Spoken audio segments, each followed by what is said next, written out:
church history, especially on the Reformation, and I studied the Charismatic Seminary, Grammar Commission. So I've been here for 4 days, and I'm traveling throughout the London, and I'm going to Scotland. So nice to have you here. 목사님이 저에게 그 성찬에 대해서 설교 부탁을 드렸어요. 그래서 제가 이 본문을 선택하게 되었습니다. 예수님께서 이제 부활하신 날에 이제 어떤 일이 벌어졌느냐 했을 때 오늘 읽은 이 엠마오로 가는 두 제자, 이 두 제자 이야기가 제일 많이 기록되어 있습니다. 아침에 여인들이 가서 이렇게 돌도 굴러지고 천사들이 나타나고 이런 이야기도 있지만 예수님께서 부활하신 바로 그때 가장 많은 이야기가 있었던 예수님께서 시간을 많이 보낸 게 바로 엠마오로 가는 이 두 제자예요. 그러니까 이건 예수님께서 부활한 바로 그 당일에 일어났던 일인데 이 말은 예수님께서 부활하는 날에 가장 어떻게 보면 중요한 일이라고 볼 수 있고 예수님은 가장 많은 시간을 여기서 보냈다 이렇게 볼 수 있습니다. 이 부활이라는 거 이제 그리스도의 어떤 죽으심과 더불어서 그리스도의 핵심을 그린데요. 부활이 없다면 이제 기독교는 아무 소용이 없는 것이죠. 그러니까 예수님께서 왜 죽으셨냐 했을 때 그 답은 우리 죄를 위해서 죽으신 것이고 예수님께서 부활하신 것은 우리의 의로움을 위해서 부활하셨어요. 그러니까 예를 들어서 예수님께서 죽기만 하셨으면 우리 죄는 용서받았겠지만 생명과 의는 소유할 수 없었을 것입니다. 그리고 예수님께서 죽은 자 가운데 부활하셨기 때문에 더 이상 사망이 우리 그리스도인에게 적용되지 않는 것을 확실하게 보여주셨습니다. 자, 근데 문제는 이 부활의 신앙, 부활한 것을 어떻게 믿을 수 있느냐라는 것이죠. 여러분은 예수님께서 부활하신 것을 믿습니까? 근데 어떻게 믿느냐 이거죠. 어떻게 확신하냐. 이게 이제 아주 중요한 문제인데 오늘 본문이 그것을 잘 이야기하고 있습니다. 누가복음은 여러분들 계속 읽으면 아시겠지만 본문을 읽을 때 제일 중요한 것이 제일 마지막에 나와 있어요. 그러니까 엠마오로 가는 두 제자 사건을 우리가 봤을 때 가장 중요한 가르침이 뭐냐? 또 부자와 나사로 이야기도 마찬가지인데 부자와 나사로 이야기 중에서 가장 중요한 핵심 교훈이 뭐냐? 제일 마지막 구절에 나와 있어요. 오늘도 마찬가지지만 누가복음이 우리에게 가르쳐주는 제일 중요한 구절은 가장 마지막 구절입니다. 가장 마지막 구절이 두 사람도 길에서 된 일과 예수께서 떡을 떼심으로 자기들에게 알려진 것을 말하니라. 이게 이제 결론입니다. 제일 중요한 가르침이고요. 부자 나사로 비유도 제일 마지막 결론인데 그 뭐냐면 모세와 선자들에게 듣지 아니하면 저들이 죽은 자가 살아나도 권함을 받지 아니하리라. 이게 핵심적인 교훈입니다. 그러니까 우리 성경을 읽을 때 이 핵심을 놓치면 안 돼요. 특별히 누가복음 그 핵심을 쉽게 우리가 파악할 수 있는데 누가복음의 경우에는 특별히 제일 중요한 가르침이 제일 마지막에 나와 있습니다. 그 가르침의 핵심이 뭐냐면 길에서 된 일과 떡을 떼심으로 이게 이제 두 가지 중요한 가르침입니다.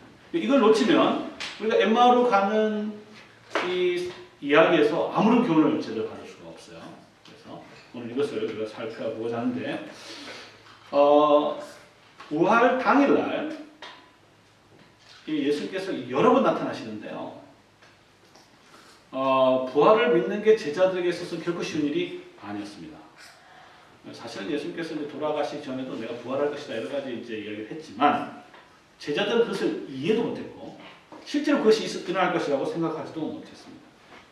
그리고 부활 이후에도 계속 나타나셨는데 공관복음에 있는 모든 내용들을 보면 예수님께서 여러 번 나타나시면서 제자들이 믿지 않는 것을 계속 책망하는 걸 보게 됩니다. 그러니까 우리가 생각하기에는 제자들이 예수님께서 부활하셨으면 금방 믿었을 것 같지만 거의 믿지 않았어요.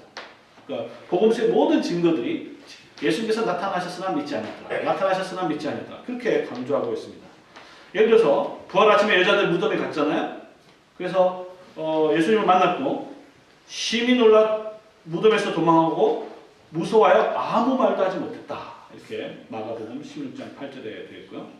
그 말 듣고 이제 베드로와 요한이 무덤에 또 왔잖아요. 그리고 나서 제자들에게 증거했지만 또 믿지 않았습니다. 16장 11절. 부활을 믿지 않는 대표적인 제자는 또 도마잖아요. 도마. 나는 못 믿겠다. 직접 손을 만지고 이렇게 해야 믿겠다. 이렇게 얘기를 했습니다. 또 마태복음 이제 제일 마지막 구절에 보면 28장 거기 보면 11명의 사도들이죠. 한 명 가룟 여든 죽었으니까 11명의 사도들이 예수님께서 지정한 산에 가서 굽혀 경배하였지만 역시 믿지 아니하였다. 이렇게 되어 있습니다. 또 오히려 의심하는 자도 있었다. 이렇게 되어 있습니다. 자들도 있었다. 됐어요. 그러니까 도마만 의심한 게 아니라 예수님의 부활을 제자들이 계속 의심하고 믿지 않고 그랬다는 것을 알 수 있습니다. 심지어 이제 베드로 같은 경우에는 그러니까 선동해서 제자하고 그 물고기를 잡으러 갔죠. 그런 것들이 이제 제자들의 신앙 상태라고 볼 수 있습니다. 이제 이렇게 되니까 제자들이 그러니까 예수님께서 제자들이 나타나셨을 때 그들은 이제 책망하십니다. 뭘 책망하시냐면 믿음이 없는 것과 마음이 완악한 것을 책망하셨어요. 마가복음 16장 14절. 또 예수님은 두 제자들에게도 오늘도 보면 나왔지만 25절에 미련하고 더디 믿는다 이렇게 됐습니다. 그러니까 미련한 자의 특징은 뭐냐면요, 믿기를 더디하는 거예요. 그래서 믿기를 더디하는 거예요. 자, 그러면 여러분의 생각에 예수님의 부활을 가장 잘 믿고 확실하게 믿을 수 있는 방법은 뭘까요? 여러분이 만약에 예수님이라면 제자들에게 부활을 갖다 믿게 하려면 가장 좋은 방법은 지금 예수님께서 여러분에게 부활을 가장 확실하게 증명하는 방법은 뭘까요? 하늘에서 내려오시는 거겠죠. 이 자리에 오시는 거겠죠. 이 자리에 오시면 여러분들 부활을 믿을까요? 안 믿을까요? 그게 정확하게 사탄의 생각입니다. 부자 나사로 비유거든요. 부활하셔서 나오면 죽은 사람이 살아나면 예수님이 하늘에서 내려오면 우리가 그 부활을 더 믿을 것이다. 이게 정확하게 사탄의 생각입니다. 왜냐? 우리는 예수님의 부활을 어떻게 믿어야 되냐면 예수님의 부활을 직접 보고 손을 만지고 그를 우리가 직접 이렇게 끌어안고 해서 믿는 것이 아니라는 것을 이 성경이 말하고 있습니다. 예수님의 부활을 믿는 방법은 뭐냐면 예수님은 항상 강조하는 뭐냐면 여자들의 증거를 통해서 믿기로 했어요. 그러니까 말을 듣고 증언을 통해서 듣고 말씀을 듣고 믿음을 갖기를 원했는데 그렇지 않았기 때문에 예수님께서 오셔서 계속 책망하고 있는 것이죠. 여러분들도 마찬가지입니다. 여러분들도 과연 이 믿음을 어떻게 얻을 수 있느냐라는 것이 오늘 본문이 증거하는 것입니다. 자, 이제 이 배경을 알고 오늘 본문 한 문자를 살펴보고자 합니다. 우리 이제 오늘 엠마오로 가는 두 제자를 우리가 보게 되죠. 두 사람 중에 한 사람은 이름이 나타났죠. 누굽니까? 글로바라고 되어 있습니다. 한 사람은 아마 글로바가 나이가 많았던 것 같고 두 사람 중에 아마 주도 선배고 주도를 했던 것 같습니다. 두 사람에게 질문하고 이제 답을 하는데 답을 한 사람도 글로바였어요. 이 글로바는 참고로 클레오파트라의 준말입니다. 클레오파트는 여러분 아시죠? 클레오파트라의 준말이 이제 글로바라고 있고, 요한복음에는 이제 마리아의 남편으로 글로바라는 사람이 나오는데 이 글로바는 여기서 나오는 글로바하고는 다른 사람입니다. 그러니까 또는 그러니까 스펠링이 좀 달라요. 한글 스펠링은 같은데 영어 원래 헬라어는 완전 다른 사람입니다. 자, 그래서 아마 부활 당일날 점심을 먹고 아침을 먹고 두 제자가 글로바와 이름을 알 수 있는 두 제자가 예루살렘을 떠나서 한 10km 정도 떨어져 있는 엠마오로 가고 있는데 이 엠마오는 오늘날 전혀 어떤 장소인지 알 수가 없습니다. 그들이 뭘 했냐면 오늘 보니까 길에서 모든 일에 대해서 있었던 일을 이야기하기 시작했습니다. 여기서 나오는 이야기는 그냥 단순한 이야기가 아니고 격렬한 토론을 말합니다. 그러니까 불과 3일 전에 예수님께서 돌아가셨잖아요. 자기가 따랐던 예수님 돌아가셨고 그리고 여러 가지 이야기가 나옵니다. 뭐 예수님께서 부활하셨더라, 뭐 갔더라, 뭐 이런 이야기가 나오는 거죠. 여기에 대해서 이제 토론을 벌이는 거예요. 길에서 토론을 벌이고 있습니다. 그 격렬한 토론을 벌이고 있는데 예수님께서 오셔서 무슨 이야기를 하느냐, 뭐 왜 이렇게 토론하냐라고 이야기를 했습니다. 그때 그 사람의 얼굴에, 두 사람 얼굴에 슬픔이 가득하였다. 얼굴빛이 슬픔이 가득하였다 되어 있습니다. 그러니까 슬픔이 예수님을 자기가 따랐던 예수님을 보내고 슬픔이 가득한 그 상황에서 예수님께서 오신 것이에요. 슬픔이 빠진 이유가 뭐냐? 그것은 부활에 대한 소식 때문이었습니다. 이해가 좀 안 가죠. 왜냐하면 부활에 대한 소식이 들으면 기뻐야 될까요? 슬퍼야 될까요? 기뻐야 될 거 아니에요? 그런데 이 두 제자들은 예수님께서 자기가 따랐던 예수님께서 뭐 사실 훔쳐갔더라, 뭐 부활했더라 이런 소식에 대해서 기대를 하기보다는 오늘 22절에 보니까 크게 놀라겠다 이렇게 됐습니다. 그리고 그뿐이었어요. 사실은 이제 제자들 그 소식을 만약 정말 들었다면 한번 뭐 찾아가든지 정말 그랬다든지 뭐 알아보고 뭐 그렇게 좀 아니면 기다려보든지 이거 어떻게 되는 거냐 이렇게 했었을 텐데 또는 예수님께서는 제자들에게 내가 갈릴리로 가겠다 그랬거든요. 그렇죠. 예루살렘에서 갈릴리는 꽤 멀단 말이에요. 갈릴리로 가든지 데리고 그것도 아니었어요. 어쨌든 이와 같은 상황에서 예수님께서 토론을 벌이기 시작했는데 길에서 두 사람은 예수님인 줄 전혀 알지 못했습니다. 좀 예수님을 그렇게 따라다녔는데 예수님을 모른다. 말이 안 된다고 생각하죠? 말이 될까 안 될까요? 됩니다. 오늘 여기 있는 분들 여러분도 마찬가지고 영국도 마찬가지겠지만 우리 한국도 마찬가지예요. 예수를 아무리 믿고 교회를 아무리 다녀도 예수님 모를 수 있습니다. 그렇잖아요. 여러분 정말 예수님 아십니까? 또 예수님에 대한 믿음을 가지고 있습니까? 예수님 믿음이 무엇인지 알고 또 그 예수님의 가르침에 따라 살아가고 있느냐? 이건 다른 문제죠.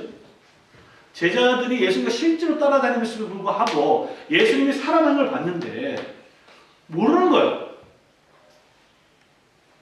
굉장히 어떻게 보면 우리가 보면 말이 안 되지만 사실 오늘 많은 경우에 이와 같은 일이 벌어지고 있습니다. 왜? 교회를 다니고 성경도 읽고 예배를 보지만 실제로 주의 음성을 듣지 못하면 의미가 없는 거잖아요. 교회 출석하는 게 신앙을 갖는다는 것은 아니거든요. 이제 사실은 근데 16절에 보니까 그들의 눈이 가려졌다 되어 있어요. 그러니까 여러분들의 눈이 영적인 눈이 가려지면요 예수님이 안 보여요. 여러분의 귀가 만약에 영적으로 퇴화되어 있으면요 오늘 지금 여러분들이 듣고 있는 말씀 아무리 들어도 그냥 이게 지나가는 말밖에 안 돼요. 들어도 무슨 뜻인지 모르게 되는 것이죠. 동일한 본문이 이제 마가복음에도 나와 있는데 마가복음에는 이렇게 되어 있습니다. 저희 중에 두 사람이 걸어서 시골로 갈 때 예수께서 다른 모양으로 나타나셨다 그랬어요. 아마 그 때문에 예수님인지 모를 수도 있습니다. 그러니까 예수님께서 옷차림이 달랐든지 아니면 겟세마네 동산에서 뭐 변한 것 같이 달랐든지 아니면 부활체니까 좀 달라 보였을 것 같아요. 그러나 더 중요한 건 뭐냐면 예수님이 달라 보였지만 부활하셨으니까 그럼에도 더 불구하고 그들이 예수님의 부활을 알아보지 못한 핵심적인 이유는 뭐냐면 그들의 눈이 어두워졌기 때문입니다. 이거 마찬가지예요. 여러분들도. 여러분들의 눈이 어두워지고 귀가 어두워지면 말씀을 들어도 분간하지 못합니다. 그러니까 예수님의 부활을 정확하게 믿는 게 인간으로서 사실 불가능합니다. 여러분들은 예수님 부활을 믿는다고 얘기하지만 정말로 믿는 것은 사실 불가능해요. 영적인 눈이 뜨여져야만 가능하다는 것을 알 수 있습니다. 그래서 이제 중요한 사실은 뭐냐면 영적인 눈이 어두워지고 영적인 귀가 어두워지면 예수님을 보고도 인식할 수 없고 분명히 전해진 주의 말씀을 듣고도 분간할 수 없습니다. 그리스도는 신자들은 그래서 그리스도의 죽으심뿐만 아니라 죽음에서 부활하신 그리스도를 정말 볼 수 있어야 되고 들을 수 있어야 하는 것입니다. 그리스도의 죽음만 생각한다면 이 두 사람들은 예수님의 죽음만 생각했잖아요. 거기에 대해서 이야기했거든요. 그러면 슬픔에서 절대로 벗어날 수 없습니다. 부활의 주님을 보야만 기쁨이 가득 차고 주님에 대한 증인이 될 수 있고 슬픔과 절망에서 헤어날 수 있는 것입니다. 근데 그것이 어떻게 일어났는가를 오늘 본문이 가르쳐주고 있는 거예요. 그것은 바로 두 가지인데 하나는 길에서 된 일이고 다른 하나는 떡을 떼실 때 일어난 일. 이 두 가지가 굉장히 중요한 사건입니다. 그러니까 우리가 어떻게 그리스도의 부활에 대해서 신앙을 가질 수 있냐 했을 때 하나는 길에서 일어난 일. 길. 두 번째는 떡을 떼는 일.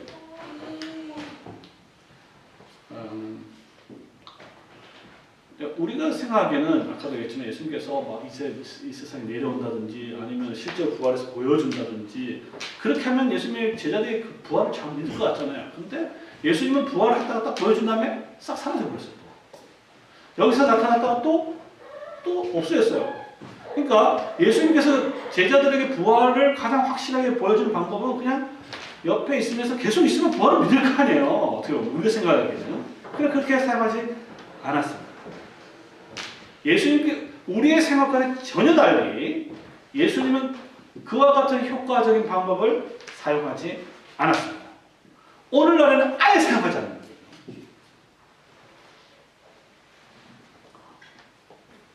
거예요. 오늘 본문에도 사실 예수님께서 마지막으로 그죠? 이 두 제자가 예수님을 딱 봤을 때 예수님이 없어져 버렸거든요. 자, 사랑하는 성도 여러분, 부활이라는 것은 역사적인 사건이죠. 그렇죠? 한 번만 일어난 사건입니다. 이 한 번만 일어난 사건은 반복될 수 없는 거죠. 반복될 수 없기 때문에 이 부활을 믿을 수 있는 방법은 뭐냐면은 예수님께서 계속 죽었다 살아나면서 반복해서 믿는 것이 아니고 예수님께서 부활하셨다는 것을 증거를 통해서 말을 통해서 또는 설교를 통해서 믿어야만 되는 것이 바로 이 부활의 역사성입니다. 그렇기 때문에 예수님께서는 그 증언을 믿지 않았을 때 지속적으로 책망을 한 것입니다. 자, 길에서 논쟁하는데 예수님께서 이제 무슨 이야기를 나누는 거 물어봤고, 그러니까 글로버가 웃기다고 하면서 이렇게 보는 거죠. 보아하니 너 당신 예루살렘에 사는 것 같은데 어찌 거기에 일어난 얼마 전에 며칠 날 일어난 그 일도 모르는가? 라고 물었습니다. 그러니까 예수님께서 무슨 일이 났는데 이렇게 이야기를 하잖아요. 여기 보면요. 거기 예수님께서 글로바가 이제 나사렛 예수라는 말을 씁니다. 나사렛 예수에 대해서 이야기를 하고 있어요. 자, 거기에 대해서 이 글로바가 뭐라고 증언하냐면요. 이렇게 증언하고 있습니다. 하나님과 모든 백성 앞에서 말과 일에 능한 선지자라고 소개하고 있어요. 글로바는 예수님을 뭐라고 생각했냐면 말과 일에 능한 선지자라고 생각했고 또 우리는 그가 이스라엘을 구속할 자로 봤다 이렇게 얘기하고 있습니다. 이스라엘. 그러니까 글로버가 예수님을 생각하는 건 뭐냐면 첫째는 선지자, 아주 위대한 선지자고 그 다음에 이 이스라엘을 구원할 자다. 여기서 말하는 이스라엘은 구약 이스라엘. 그 당시 유대인들을 로마의 압제로부터 구원할 것이다. 구원할 자로 생각합니다. 오늘날 예수님을 이제 구원자라고 믿게 되는데 사람들 생각이 다 다른 것 같아요. 어떤 사람은 예수님을 구원자라고는 보는데 가난해서 구원할 자, 또는 병에서 구원할 자, 또는 억압에서 구원할 자 이런 식으로 얘기를 많이 합니다. 나의 어려움과 나의 상처로부터 구원할 자 이렇게 생각하는데 그렇게 생각하면요 예수님은 죽을 필요가 없습니다. 그렇죠? 예수님 병을 고치면 되는 것이고 우리의 기도를 들어줘서 병을 고치면 되는 거예요. 그런데 예수님은 우리의 구원자인데 우리를 무엇으로 구원하는 겁니까? 죄로 구원하는 것이죠. 예수님은 우리의 구원자라고 고백할 때 가장 중요한 것은 뭐냐면요. 우리의 죄로부터 구원할 자가 죄로부터 구원할 자이기 때문에 그분은 돌아가셔야 됩니다. 만약에 죄로부터 구원할 자가 아니면 돌아가실 필요가 없습니다. 우리의 죄를 대속해야만 우리가 구원을 받기 때문이죠. 근데 그들이 예수님이 하나님의 선지자라고 또 선지자라고 믿었고 또 이스라엘 구속자라고 믿었던 그 예수님이 죽었어요. 근데 어떻게 돌아가셨느냐? 어떻게 돌아가셨어요? 십자가에 못 박혀 돌아가셨어요. 십자가에서 못 박혔다는 말은 무슨 말이에요? 예수님께서는 돌에 맞아 돌아가신 건 아니죠. 예수님께서는 못 매달아서 돌아간 것도 아니죠. 화형당한 것도 아니거든요. 십자가에서 돌아가셨습니다. 이거는 신명기에서 가르쳤듯이 저주받아 돌아가셨거든요. 자, 그러니까 두 제자는 그 예수님을 절대 구주로 받아들일 수가 없는 거예요. 왜? 예수님이 그냥 죽은 게 아니고 저주받아 죽었거든요. 성경의 가르침에 따르면. 그렇기 때문에 이 글로바와 이 두 제자들은 예수님을 그 죽으심을 이해할 수가 없어요. 자기가 믿었던 선지자, 자기가 믿었던 이스라엘의 구속자가 저주받아 죽었단 말이에요.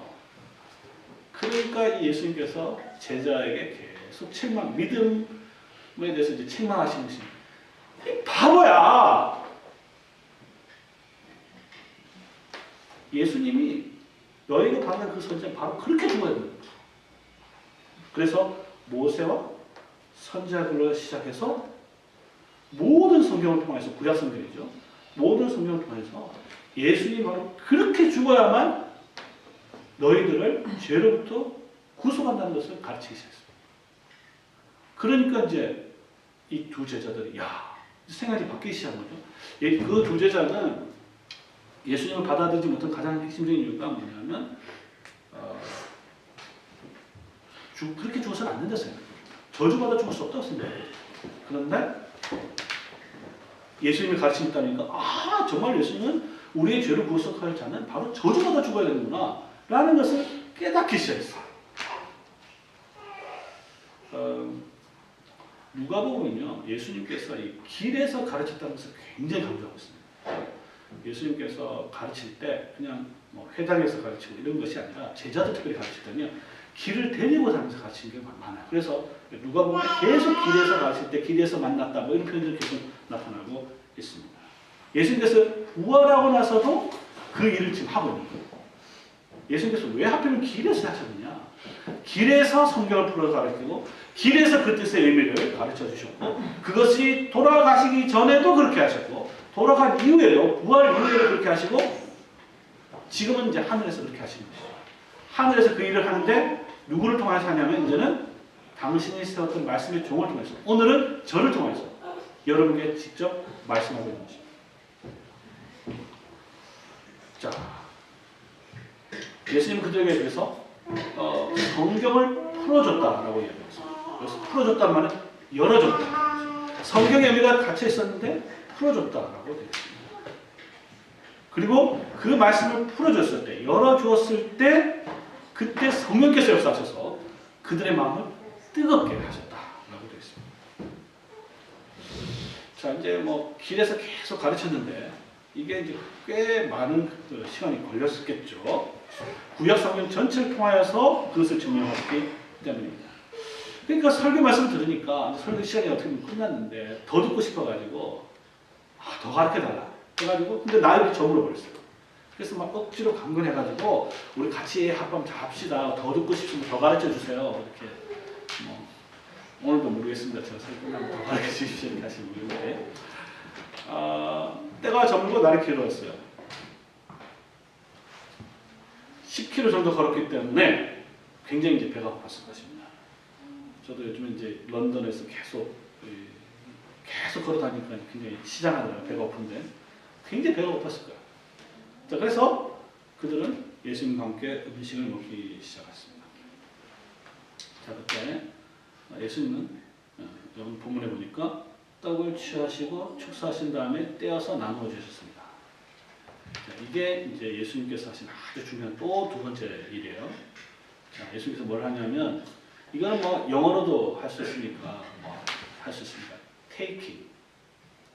그 다음에 blessing, 그 다음에 breaking, 그 다음에 giving. 이 네 가지입니다. 외울 수 있겠죠? 예수님께서 밥 먹을 때 이 빵이라 치면 taking, 그 다음에 blessing, 그 다음에 breaking, 그 다음에 giving. 이 네 가지를 하는데 이게 바로 성찬식이야. 이게 바로 그 잡히시기 전날 밤에 했던 그 일을 그대로 반복하는 것을 보게 됩니다. 그게 이제 오늘 24장인데 바로 그러니까 22장이죠. 22장 19절에도 떡을 가지사 살해하시고 떼어 저희에게 주셨다. Taking, blessing, breaking, giving. 이 네 가지가 성찬의 핵심 요소인데 그럼 그 중에서 뭐가 제일 중요하냐? 이 네 가지 중에서 뭐가 제일 중요하냐? 뭐가 제일 중요할까요? 성찬식에서 이 네 가지 요소가 제일 중요한데 꼭 있어야 될 요소인데 그 중에서 제일 중요한 요소는 breaking, 떡을 떼는 거예요. 그래서 성경에 보면요, 이제 특히 사도행전에 보면은 성찬식을 했다 이런 말 없어요. 표현이. 그들이 모여서 성찬식을 했다 표현이 있는 게 아니라 항상 성찬식을 했을 때는 그들이 떡을 breaking했다. 그들이 breaking했다를 계속 그렇게 쓰고 있어요. 왜 breaking이 중요하냐 하면요, 이 떡인데 예수님의 죽으심을 가장 분명하게 보여주는 것이 breaking이에요. 아시겠죠? 그럼 왜 그러냐면 아까 제가 말씀드렸지만 예수님께서 어떻게 돌아가셨냐 했을 때 철저하게 찢겨서 돌아가셨어요. 철저하게 찢겨서. 자, 머리 한번 생각하세요. 머리 어떻게 됐습니까? 가시관에 찔렸죠. 뺨에 얻어 터졌죠. 그죠? 그리고 옆구리는 창에 찔렸죠. 등에는 채찍으로 뜯겨 나갔죠. 손과 머리는 못에 박혔죠. 발에는 못에 또 박혔죠. 이건 뭐냐면 예수님의 몸이 철저하게 브레이킹 됐다는 것입니다. 철저하게 찢겼다는 것을 의미합니다. 그래서 이 떡을 떼는 거야말로 예수님의 죽으심을 어떤 의미가 나타나는데, 자, 빵은 그 의미가 뭐예요? 배고픔을 해결하는 거죠. 양식입니다. 푸드예요. 스피리추얼 푸드예요. 영적인 양식이에요. 빵, 브레드. 그 빵을 그냥 먹는 게 아니고 떼어서 먹는 거잖아요. 떼어서 먹는 거는 먹기 좋게 먹었다 이게 아니라 예수님의 죽으심이 우리에게 영혼의 양식이 된다는 것입니다. 그러니까 떡을 뗀다는 것은 양식이라는 의미가 있고 그리고 예수님의 죽음이라는 의미가 동시에 같이 있는 겁니다. 그런 거 보면 이제 떡을 이제 취했다, 테이킹 했다는 말은 테이킹 했다는 것은 다른 빵으로부터 구별했다는 것입니다. 구별. 이제부터는 이게 빵이죠 물론 우리 로마 카톨릭이 아니니까. 그러나 빵이 이제 기능이 이 본질이 바뀌는 게 아니고 기능이 바뀌게 되는 것입니다. 이 받는 거다. 그러면서 해서 거기서 감사하는 것이죠. 감사. 취하고 그다음에 감사하는 것이죠. 그리고 떡을 떼어서 그 죽으심이 그냥 일반 희생의 죽음이 아니라 희생 제물로서 우리 죄를 대속하는 제물로서 주셨다는 것이고 돌아가셨다는 것이고 그리고 마지막 기빙. 이 기빙은 그것을 여러분에게 선물로 주신다는 것을 의미합니다. 예수님께서 십자가에서 그 죽으심이 여러분에게는 선물이 됩니다. 기프트가 됩니다. 만약에 성찬식에서 빵을 보여주기만 하면 그거는 그냥 상징에 불과하죠. 그냥 뭐 구경하는 것밖에 안 됩니다. 그러나 성찬식에서는 반드시 그것을 먹어야 되는 것이죠. 그건 뭐냐면 예수님의 그 죽음이 우리 보는 것에 그치지 않고 그래서 우리가 먹어서 예수님의 죽음이 마치 먹는 것처럼 우리에게 적용이 되어서 우리의 믿음을 강화시킨다는 것을 확신하게 되는 것입니다. 따라서 이 성찬이야말로 그리스도의 부활을 가장 확실하게 경험하는 현장이라고 볼 수 있습니다. 부활이 어떤 것을 의미하느냐 하면 부활이라는 것은 여러 가지 의미가 있겠지만 그 희생적 죽음이 이제 부활을 통하여 우리에게 영원한 생명과 음식이 되었던 것을 의미하는 것입니다. 그래서 예수님께서 이렇게 말했어요. 나를 믿는 자는 죽어도 살겠고 살아서 믿는 자는 영원히 죽지 아니할 것이다. 이 말씀을 바로 성찬을 통해서 분명하게 체험할 수 있는 것입니다. 자, 그래서 예수님께서 taking, blessing, breaking, and giving 했을 때 그 다음에 어떤 일이 일어났어요?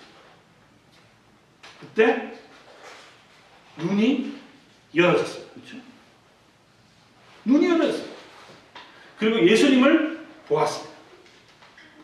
보았을 때 그들 심령이 어땠을까요? 정말로 기뻤겠죠. 슬픔에 가득한 자가 예수님을 정말 알아보고 기뻤을 것입니다. 근데 예수님께서는 기뻐하니까 야, 정말 주님하고 안고 인사하고 막 해피하고 뭐 포옹하고 그랬지 않고 예수님께서 사라졌어요. 그들이 예수님을 알아봤을 때 사라졌습니다. 부활의 기쁨을 누리지 않았어요. 이건 무엇을 의미합니까? 이제 부활이라는 것이 우리가 보고 만지고 그것을 통해서 하는 것이 아니고 길에서 된 일과 떡을 떼심으로 우리가 그 부활을 믿고 아뢰하는 것입니다. 도마처럼 예수님의 손도 잡고 옆구리 찔러보고 그렇게 하면 더 큰 확신을 가질 것 같은데 그것이 이제 아니라는 거예요. 왜냐하면 예수님의 부활은 이제 말씀을 통해서 그리고 예배 시간에 시행되는 성찬을 통해서 그 부활을 믿고 확신하고 우리의 것으로 받아들여야 되기 때문입니다. 그래서 예수님은 그들에게 말씀을 통하여 그리스도의 죽으심과 부활의 의미를 가르쳐줬고 성찬을 통하여 그 복음을 보여주신 것입니다. 그래서 예수님은 이 부활을 이제 증거하기 위해서 할 수 있는 것을 다 했어요. 할 수 있는 걸 다 했기 때문에 예수님은 거기 있을 필요가 더 이상 없는 거죠. 그래서 떠납니다. 말씀을 정리하고자 합니다. 자, 이제 예수님 부활 정말 믿었죠. 어떻게 해야 돼요? 엠마오로 가다가 다시 예루살렘으로 갔죠. 제자들이 갔죠. 가보니까 거기에